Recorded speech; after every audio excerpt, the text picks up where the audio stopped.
So I saw the topic for today's episode, and I felt like it was very timely. Today we're talking about when your boss changes everything about your day or your week. You've made a plan. Suddenly your boss says, I need this ASAP, or just drop everything you're doing, and now you've got to adjust. Mhm. So I want to stretch that idea out a little bit. I came back from walking my kid to school today, and I was in the kitchen with my wife, and suddenly I heard a weird sound in the other room, and nobody else is in the house. So I was like, what is that sound? And it turns out that my beloved cat, Todd, has knocked over our I thought you television. were going to say died. No. Okay. Whew. He knocked over our 65-inch television onto the ground today. Okay, that's worse than dying. Okay, I'm sorry. So suddenly now we go like, great, now we don't have a television, and can I fix this television? And like the emotional hit to that of going like, great, I just bought this a year ago, all these other things. So I feel, so that rearranged my morning. I'm trying to figure out, can I fix it? Is there a warranty? What does that look like? So I'm in the space where I feel like Todd is sort of my boss. He's my cat. He does dictate a lot of what happens. So I am in that space of going, my plans have suddenly changed and I have to regroup. I do think today will be really valuable. I mean, I think, we're specifically talking about your boss, because I think that is a pain point a lot of us feel from time to time. But I think it's true when your cat does something they shouldn't be doing. He's in charge, apparently.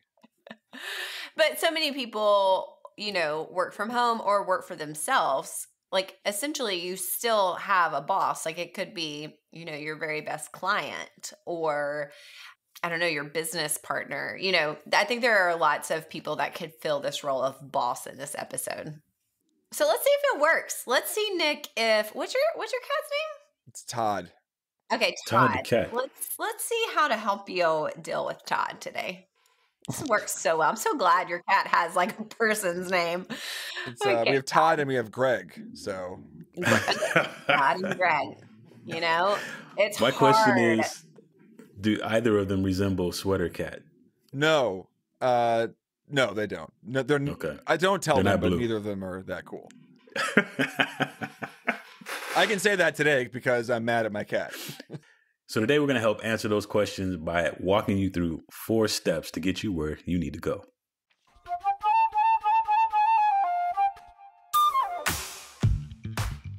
Welcome to another episode of Focus on This, the most productive podcast on the internet. So you can banish distractions, get the right stuff done, and finally start loving Monday. I'm Verbs here with Courtney Baker and Blake Stratton. Happy Monday to you all. Happy Monday to you, Verbs. It's good to be here with both of you. Virtually speaking, that is. Yeah, happy Monday. So obviously we're in this scenario. We've got hypothetical bosses, Todd, and this happens to all of us at some point. You've done your weekly preview. You've even got your daily big 3, and your boss comes in and throws a giant wrench into your day. We've got 4 steps to walk you through how to deal with that. And the first one is to lead with yes. I know that may be not what you're thinking or how you're feeling in that moment, but if your boss comes in with a time-sensitive request, it actually is an opportunity. And again, I know that it doesn't always seem like that, but if you think about it now, ahead of time, before it starts, maybe in the moment, you'll be able to see it for what it is. So you have the opportunity to really shine in that moment, and it gives you the opportunity to maybe even make your boss look good because it's time sensitive for them as well. That's why they're asking you for it. And so lead with yes and have the opportunity to earn the reputation for reliably solving problems. Okay, so that's the first step. It's just to come in it with a yes attitude. I feel like I'm having a bit of a problem with this first step. Are you? How about you start with lead with yes? Therein lies my problem. So if I start with yes as we go into this second step, which is take a step back, when we're taking a step back, we're saying, hey, this seems like it's an urgent situation as our boss is bringing it up. And it's tempting to just react to what they're asking us to do, in which we would say yes, right? But what if yes is not the answer that we could legitimately go with at that time? Does that make sense? So again, with this first step, you're leading with yes, more in your being and in your mindset. Like you are coming to this as a person that is willing to engage in solving problems. Now we're going to walk you through the next couple of steps that are going to help you kind of assess how to deal with this. But from the beginning, what your boss really wants before anything else is to see you as a collaborator in meeting the objective of getting the work done. Okay. And so if you come at it with that attitude, you're going to be much more successful at the next 3 steps. I like that. Thank you for that addition, Courtney. Now we can proceed with the rest of the podcast.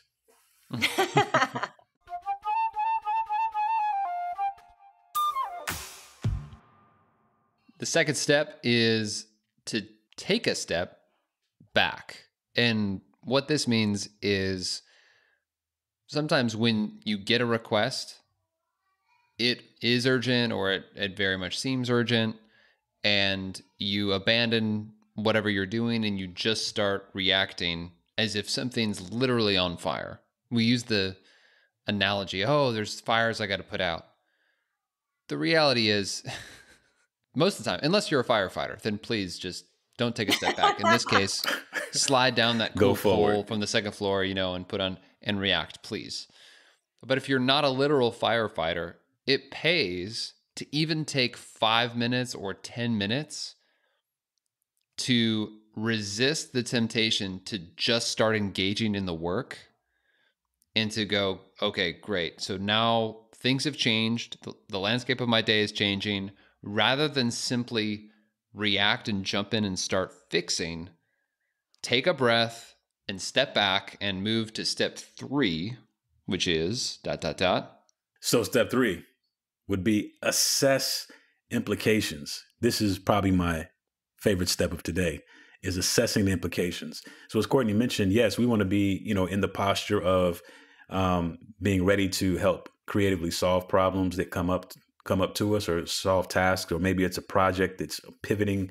So we want to be in that posture to say, yes, let's figure it out. But when we get to this point of assessing the actual situation and looking at what are the implications of the request that our boss is making, because with that, there's going to be some other things that do need to shift to the side for that moment until that thing is taken care of. So this is the moment where we have to look through all those solutions. What can be deferred? What are some new priorities? And how will we need to allocate our time to do what our boss is asking us in this change? And so I think when we get to this step, then we can we're armed with the information that we need to go back and really define to our boss, hey, we can do this. We're ready to do it. This is what it's going to take. This is how long it's going to take. And this is what may need to be paused while we work on this current situation that you want us to take care of.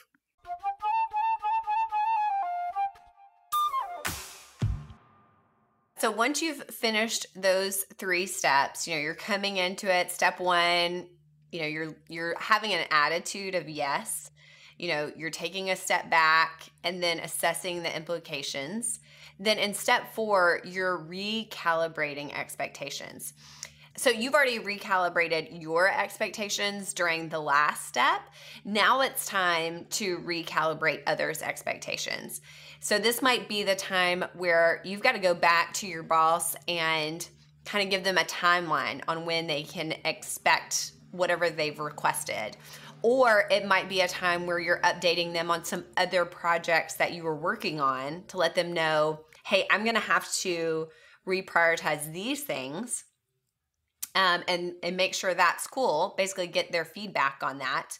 And then you've got to recalibrate expectations of other collaborators. It could be other projects that people are waiting for things from you on. Or it may just be, hey, I've got to pull in some other people to actually get what my boss has urgently requested done today. Courtney, question for you. As a boss, what has been, do you have an example of maybe like a heavy duty pivot that you showed up Monday and just let your team know, hey guys, I know we've been going this way, but we now need to go this way? Yes, I certainly have. Actually, recently, now it wasn't like a Monday morning, but there was a project, a big project that really everybody in our company had been working on, but we had to change paths, and some work had already been started on that project. And I had to say, like, hey, we need to pause on that, and I need you to work on kind of this new direction that I'm laying out. And I think that the reason I really like this content, and even that very first step of, hey, start with an attitude of like, yes, is because in that moment, it is really easy to do the exact opposite of that. It is so, everything in us wants to like actually put our heels in the ground and just like, like, no, this is not what we had going on here. This is not what I've been working This is not for. on my daily big three today. Yeah. And I mean, there are so many times, I think so many people that rise up in leadership have the ability to look at changes or things that are coming from their boss and say, okay, this is different than what I was expecting, but how do I come at this with an attitude of yes? How can I actually be a great team player here? So many times I see those people are the ones that rise up in leadership roles in the future. So it's a really great skill no matter where you are in an organization. Sure. So I do want to say on behalf of people that lead people, one, in general, I don't think bosses are just looking for how to blow up your day.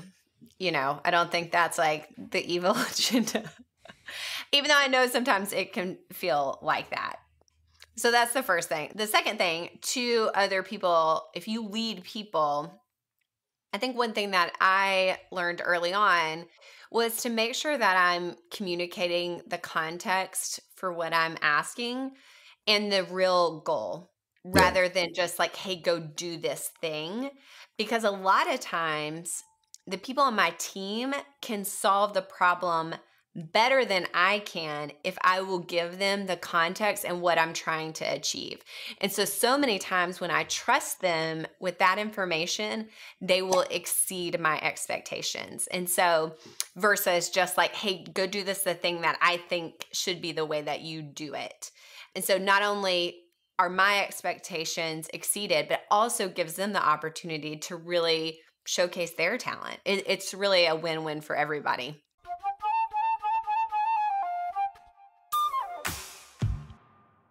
So it's that time once again to where we get to hear about your questions that you've posed in the community. So our producer, Nick, will now pose that said question.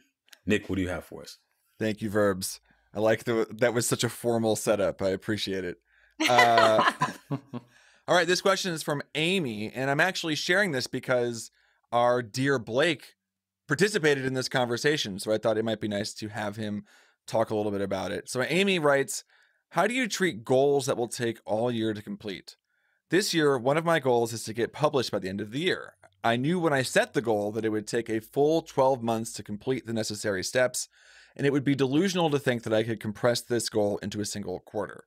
But when I set my quarterly goals, does that annual goal effectively become 4 goals, 1 per quarter?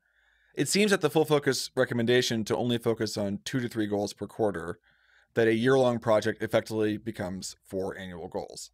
How do you handle this? Blake, I leave it to you. She had also added some context where it became clear that her actual struggle wasn't understanding that as a concept, but of the implications of that concept. Meaning, in the planner, there's all these life domains, and you go, man, I want to, when I get in goal setting mode, I want to improve every area of my life, and I want to have balance. That's a word people bring up a lot. I want to have balance, meaning I want all areas of my life to be improving. And the way I think I've got to do that is to have a goal in each of those domains. But in Amy's case, all of a sudden she has a goal that she realizes is going to crowd out her ability to do that. So what I shared in the group that I'll paraphrase for you listening is essentially that balance comes through strategic imbalance.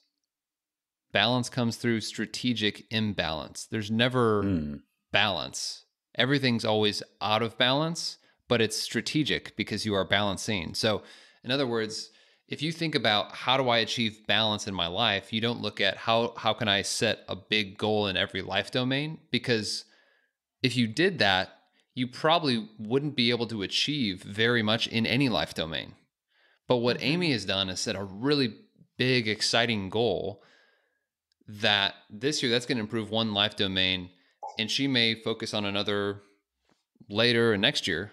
So that's one piece, is that there is going to be some imbalance. But the other good news is that if you set your goals correctly, you're looking at it, the analogy, the word picture I think of as a domino. You're thinking of, well, if I set this goal, how does that benefit my other life domains? So I posed 2 questions for her to help her think through this. One question was, which life domains will not be indirectly and positively affected by my pursuit of getting published? Because the truth is, some life domains will. Like, let's say, for instance, it's, if you have an income goal, that's going to affect your domains of your avocational, your hobbies, or your relationships. Or if you have a marital goal, that's going to help you create better parental, that'll improve your parental domain or your health or your emotional domain. Everything affects other things, right? So by asking the question, which life domains will not be indirectly or positively affected by my pursuit of that goal? Now you've realized, okay, what life domains should I use? This leads to the second question. What is one goal I could pursue that would create the biggest domino effect on those remaining life domains? So that was the thought. Hopefully you listening, if you've felt that way as well, like, I'm not going to have balance if I just focus on one goal. No, you will have balance because you've focused on one goal. And you can use those questions to help you figure out what else you may want to address.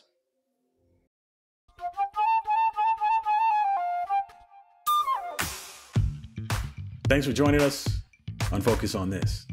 This is the most productive podcast on the entire World Wide Web. So share it with your friends, and don't forget to join us in our Full Focus Planner community on Facebook and get some more questions answered by Blake. In the meantime, we'll be back next Monday with another great episode. Until then, Stay focused. Dude, that's true. Hey. Well, here's a little story about a man named Jed. More mountaineer, barely kept the family fed. Until one day he was shooting at some food, and up came a bubbling brew.